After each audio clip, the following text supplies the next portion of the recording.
St. Augustine Lecture on the Gospel of John, Tractatus 3, chapter 1, verse 15 to 18.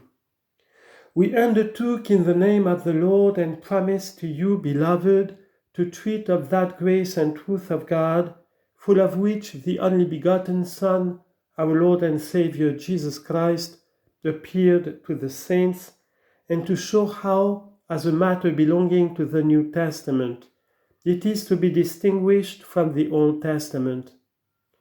Give then your attention that what I receive in my measure from God, you in your measure may receive and hear the same. For it will only remain if, when the seed is scattered in your hearts, the birds take it not all away, nor thorns choke it, nor heat scorch it, and there descend upon it the rain of daily exhortations, and your own good thoughts, by which that is done in the heart, which in the field is done by means of harrows, so that the clod is broken, and the seed covered, and enabled to germinate. That you bear fruit at which the husbandman may be glad and rejoice.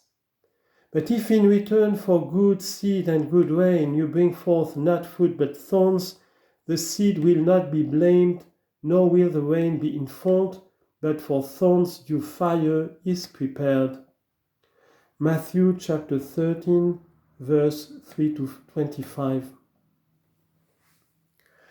I do not think that I need spend much time in endeavoring to persuade you that we are Christian men, and if Christians by virtue of the name belonging to Christ. Upon the forehead we bear his sign, and we do not blush because of it if we also bear it in the heart. His sign is his humility. By a star the Magi knew him. Matthew chapter 2, verse 2. And this sign was given by the Lord, and it was heavenly and beautiful. He did not desire that a star should be his sign on the forehead of the faithful, but his cross. But it humbled, by it also glorified, by it he raised the humble, even by that to which he, when humble, descended. We belong then to the gospel, we belong to the New Testament.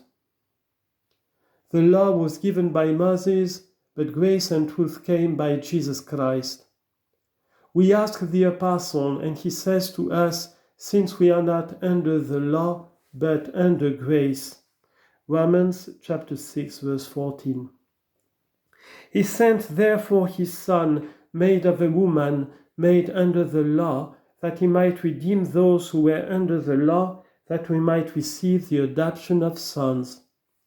Galatians chapter 4, verse 4 to 5. Behold, for this end Christ came, that he might redeem those who were under the law, that now we may not be under the law, but under grace. Who then gave the law? He gave the law who gave likewise grace. But the law he sent by a servant, with grace he himself came down. And in what matter were men made under the law? By not fulfilling the law. For he who fulfills the law is not under the law, but with the law. But he who is under the law is not raised up, but pressed down by the law. All men therefore, being placed under the law, are by the law made guilty. And for this purpose it is over their head, that it may show sins, not take them away. The law then commands, the giver of the law shows pity in that which the law commands. Men endeavoring by their own strength to fulfill that which the law commands, fell by their own rash and headstrong presumption, and not with the law, but under the law became guilty.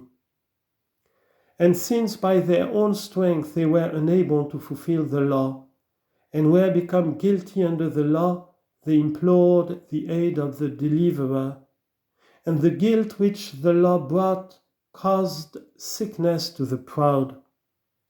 The sickness of the proud became the confession of the humble. Now the sick confess that they are sick. Let the physician come to heal the sick.